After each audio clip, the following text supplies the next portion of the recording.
Peter Hallock was a student at the Royal School of Church Music from 1949 to 1951, which then was quartered at Canterbury Cathedral in England. And one of his evenings consisted of singing the office of Compline in the crypt at Canterbury Cathedral. And they sang very much the same sort of order of service from which we sing Compline here in Seattle. And that was such a formative experience for Peter that he was hired here in late 1951, and within 5 years he founded a chant study group, which eventually became the Compline Choir. And one of the avenues that they used to practice their art, or practice the singing of Gregorian chant, was to sing the office of Compline here in the space at St. Mark's. If Peter had not experienced Compline in the crypt at Canterbury Cathedral, I don't know that we would have Compline here in Seattle.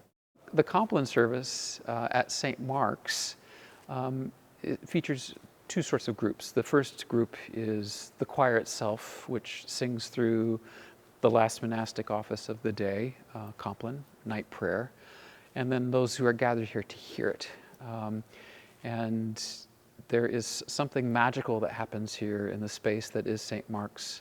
When you gather at night in darkness, there's a psychological space that opens up and sort of allows people to contemplate the week that has been and what's coming ahead.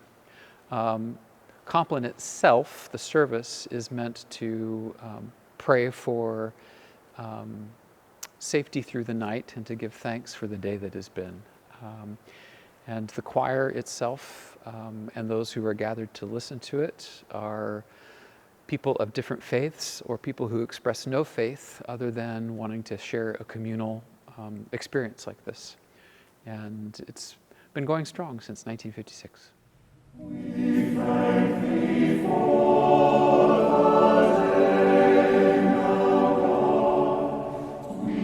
day. At St. Mark's, the Compline tradition, of course, was founded by Peter Hallock. The way that we pray the office is unique. The music that we use is related very much to the sound world that Hallock wanted to hear in our space and that works in our space. So Peter was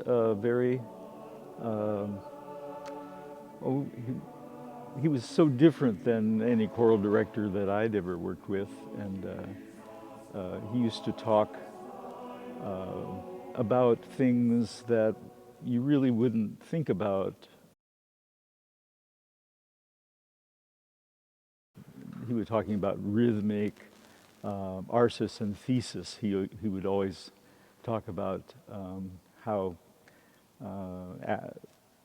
actions would lead to something else, and so that we would never kind of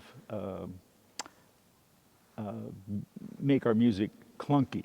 He used to call it picket fence, ba ba ba ba ba, instead of la la la la la, So he used to talk a lot about kind of extra musical concepts and getting the words across and getting meaning out of the words. Our particular order of service here at St. Mark's in Seattle is based on the Royal School of Church Music's night prayer service, but it has been augmented in several spaces in that we offer a sort of a piece of music at the beginning of the service to set the stage for the office that's to take place.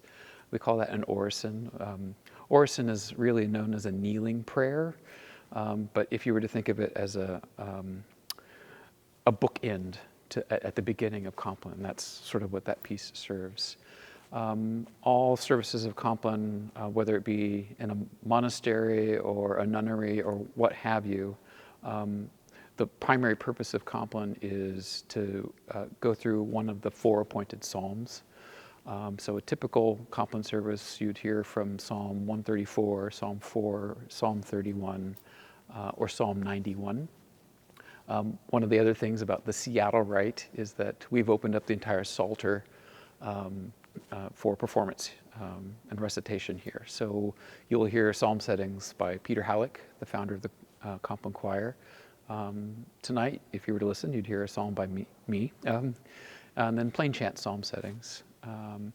Hymns, there is an appointed hymn for Compline, the Te Lucis ante terminum, that would be sung to different tones based on the season of the church year that you're in. But again, in the Seattle Rite, we've opened up all of the canon of Anglican hymnody to use as long as it's appropriate for a night service.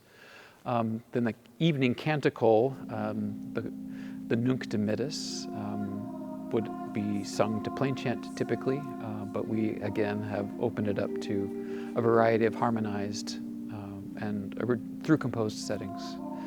And then in a typical Compline service, at the end there would be a votive antiphon to the Blessed Virgin Mary, and that is where, in our particular rite, we have inserted a choral anthem. And so if you were to take choral evensong from the Church of England or the Episcopal tradition and just think of choral Compline, that's basically what we do here with the Seattle Rite. So.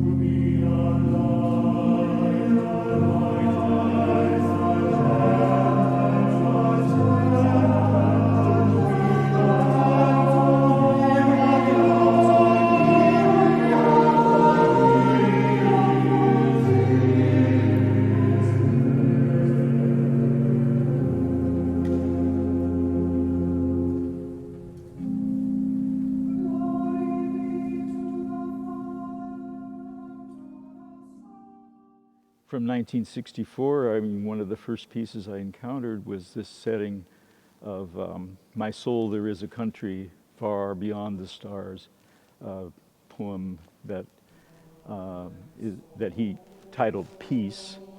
And so I've been singing that anthem ever since.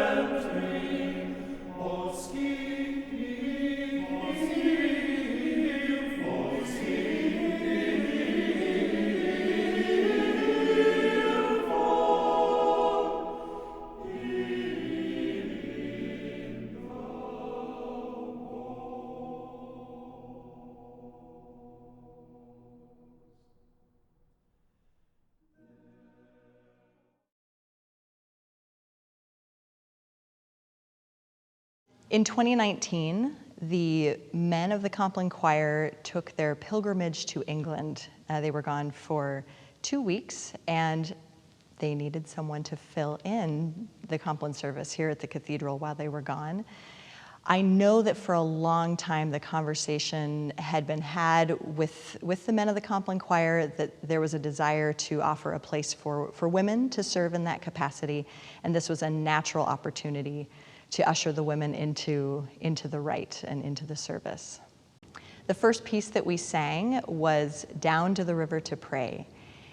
And as we started that, it's familiar to people. It was a little unexpected. It's not necessarily the Compline style. We were owning the space in a different way, literally in a different octave than the men singing, and different repertoire. And sisters, come on down to the river to pray.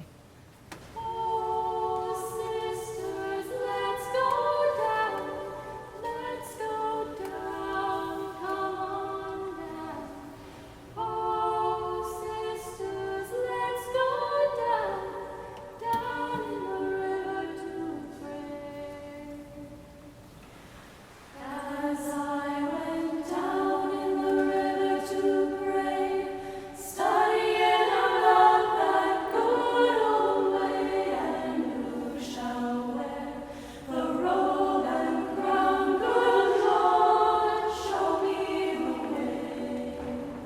So we set that apart. The psalm we sang opened with the antiphon, "Sing to the Lord a new song."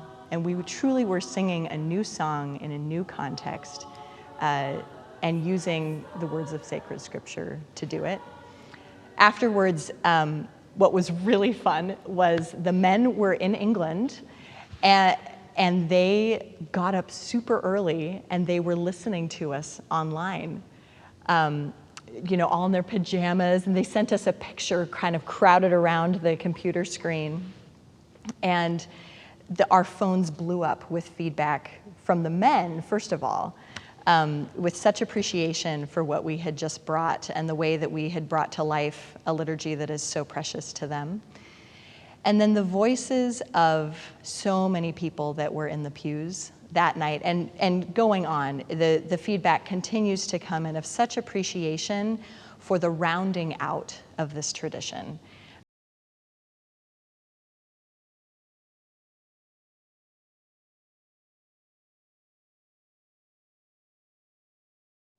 The Compline service has a tradition of hosting compositions written for the choir and for our space. So the men of the Compline choir regularly premiere new works, obviously for altos, tenors, and basses that have been written for our context, using often traditional texts that are part of the Compline repertoire, but other liturgical or sacred texts. And that did not change when the women sang. When the women were slotted to sing, I reached out to some of the composers in our area or that have been connected with the Compline tradition here, and I was so pleased to have several new works written for this group of women. One that I'll mention is a setting of Holy Manna by Kevin Siegfried. He's a well-known composer in the choral world in the United States and very well connected here at St. Mark's. And so he graciously offered to compose several settings for us. One is of the Latin hymn Christe qui Lucis et dies. And then in a totally different vein, he did a setting of the early American hymn Holy Manna. That was the start of a Compline service this past summer, and it's a wonderful way to gather these women together for this service. The opening of it goes, "Sisters, we have met to worship." How perfect, right? And so a traditional tune that everyone knows, but a very unique compositional voice that is recognizable as the Compline sound.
The experience of chanting Compline in an empty church versus the experience of chanting Compline with the Compline congregation present is night and day. They are worlds apart.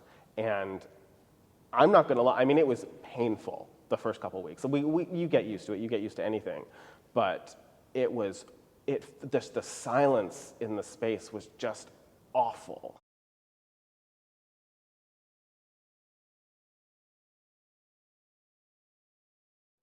The atmosphere of the congregation at Compline is so special and so unique, and it has to do with the kids who lie on the floor, of course, but it has to do with the fact that there's also old people in the pews, and there's also, you know, St. Mark's people who've been coming here for 40 years, and there's also, you know, out-of-town visitors who are just trying to figure out what's going on. Like it's an electric atmosphere. As an attendee, if you want to experience Compline as a 30-minute recital of good choral music, like you're allowed to do that. And if you want to experience it as a prayer service, as a Christian prayer service, you are absolutely welcome to do that. And if you want to experience it as a sort of Renaissance fair, like pretend, like watch the monks, like also an option open to you. Compline at St. Mark's is a gathering of people of all beliefs or no belief at all by night when it's dark here in this space. And when it's dark and in this particular space, there's sort of a psychological space that opens up for each individual. And for each individual, it's different. And we just gather together to offer the final prayer service of the day here. From the religious standpoint of those in the choir, it's the last monastic office, the last prayer service of the day. For those who come to listen to it, it is a hinge point in the week, a closing off of what has been, and then an opening up of the week to be. So that is, in a nutshell, beautiful music in a beautiful space to sort of reset for the week to come. I think St. Mark's can boast being a source of resurgence of that prayer tradition in churches. We showed a way of doing it that seemed to work for our city that is famously known for being unchurched, and yet a lot of people come through our doors and plop on the floor and meet God using the words and this tradition. Lucis ante terminum, rerum creator poscimus, ut pro tua clementia, sis presum et custodia, tu